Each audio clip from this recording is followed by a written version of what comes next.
Hello there, Star Wars toy fans. This is Jim, and thanks again for taking the time to stop by my channel. Today's topic is going to be making foot pegs for the 1980 Kenner Cloud City and the 1978-79 Cardboard Cantina. So if you like this video, please give it a thumbs up, and if you have not subscribed to my channel, please do already. So, for Christmas, I happened to receive this backdrop to the 1980 Cloud City. And this was pretty much all I got. Now, these foot pegs are ones that I've already customized before I made the video. And I have 3 more left to do.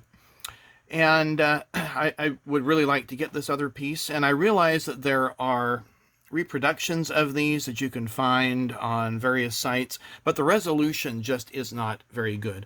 And I don't want to do any defamation of anybody's character or quality of what they're doing, but I ended up getting one also for Christmas, and it just it was quite inferior to this. So needless to say, this is the way to go, even though it's wrinkled and so forth. So how do you make the foot pegs? Well, first off, you need some basic tools. So you need to have an X-Acto knife. Make sure you use X-Acto blades, the brand, because off-brands, they can tend to break. I happen to like a number 2, but you may want a number 11, which is a little bit smaller size blade. Next thing you're going to need is a number of pin vices. So this is a very small bit, probably 80 thousandths, and then I have a 1/16 of an inch, and then the 1/4 of an inch, which will be your final one, to drill the hole for the dowel. You're going to need some sanding files, various grits from coarse to smooth. You're going to need a ruler. You're going to need a thin needle file that has about, maybe 25 thousandths of an inch blade. And then you're going to need the plastic supplies to make the 4 pieces. So you're going to need 1/8 inch rod. You're going to need 60 thousandths of an inch sheet styrene plastic, and then 25 thousandths, or close to, styrene plastic. And you can get those through Evergreen Scale Models right here. They're out of Woodinville, Washington, and you can get all the supplies there. Order them directly online, or you can get some through Hobby Lobby. But basic styrene plastic. And then you're going to need some liquid cement. Okay, that's basically it.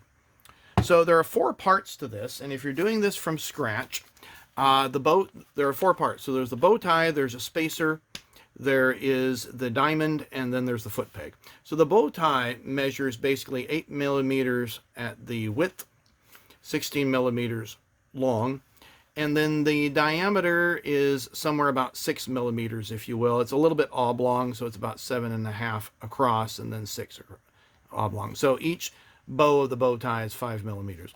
The diamond itself is going to be 12 millimeters long and 7 millimeters across. Again, you're going to have an 1/8 inch hole in between those. The spacer has got to be able to fit inside, and you'll end up trimming that down if you do what I do. And so I end up using this paper hole punch for the spacer. I don't know particularly the size, but it's about 8 millimeters across. Okay, so it's larger than really what you need. And then you need the 1/8 inch dowel for the foot peg, and that's pretty much all you need.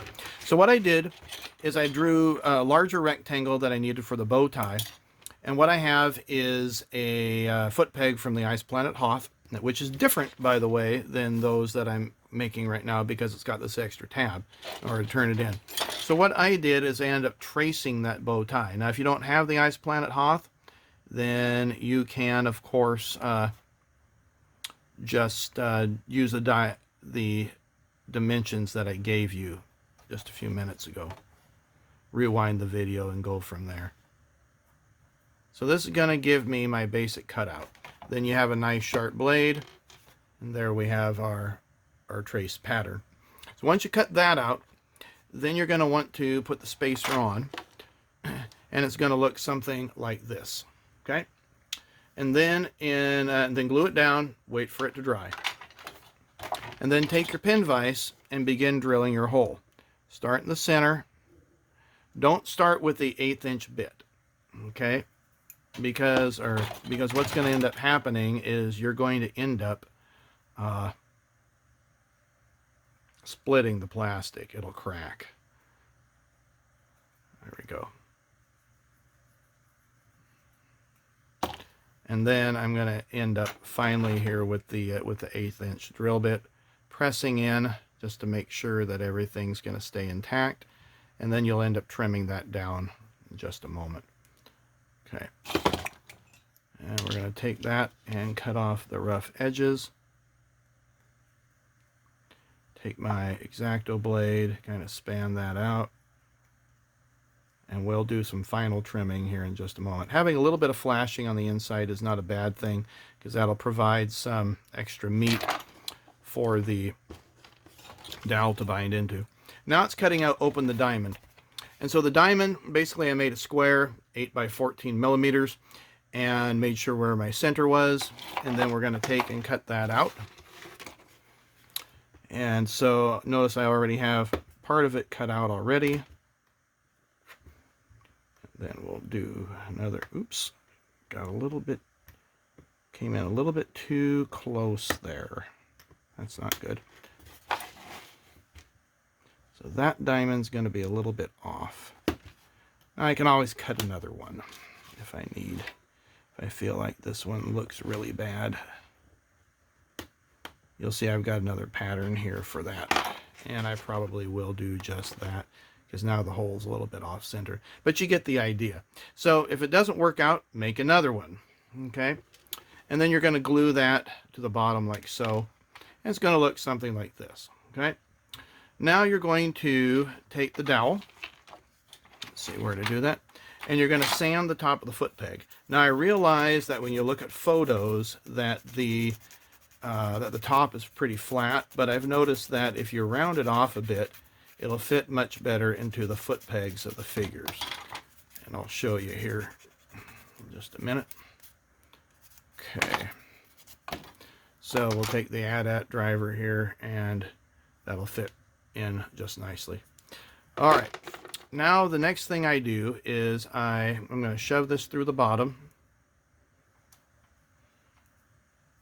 And now I'm going to level that out.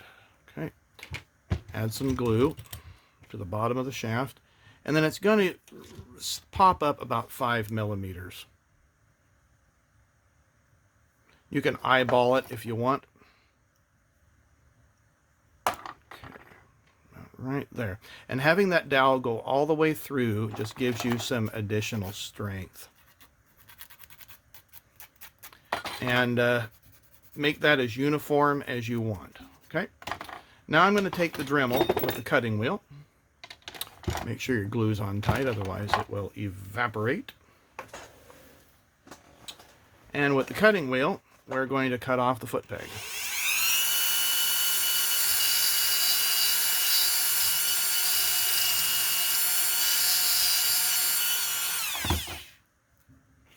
Now it's going to leave a little bit of a glob, so that we're going to end up sanding off.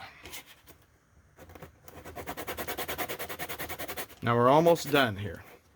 Now what I need to do is to make a spacer in the plastic, or for the cardboard. So we're going to cut down that spacer, making a groove.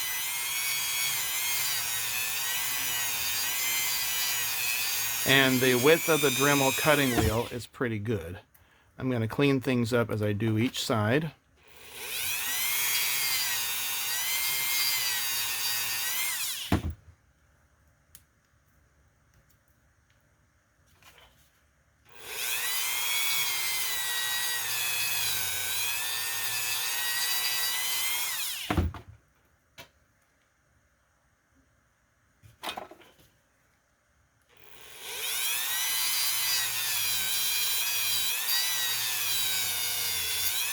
Okay. Now I'm going to take the needle file and clean things up a little bit more.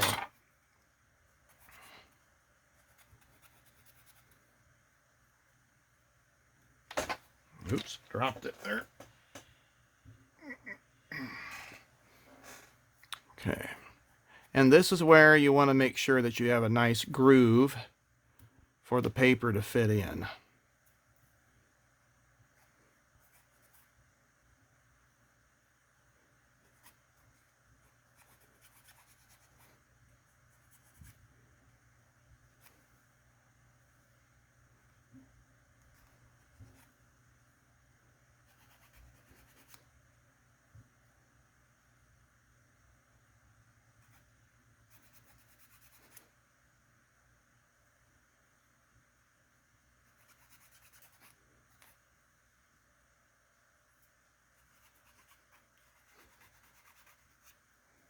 This is the most critical aspect because you don't want to ruin that paper, that cardstock. Okay, now we'll test and see if everything fits. Right now I've got a pretty worn hole here and a pretty perfect hole hit there. So we'll see how close to the, oops, drop that again. My diamond's just a bit large for this one here, but it's really a perfect fit for this this worn one. So we'll drop that in, rotate it around, and it actually looks pretty good for that one there. So there you have it. You can make your own foot pegs for your cardboard Cloud City and the Cantina. Well, if you like this video, please, again, give it a thumbs up, subscribe to the channel, and we'll look forward to seeing you in a future video, which I will be talking about the action figures that go to the Cloud City. Take care. Have a Happy New Year.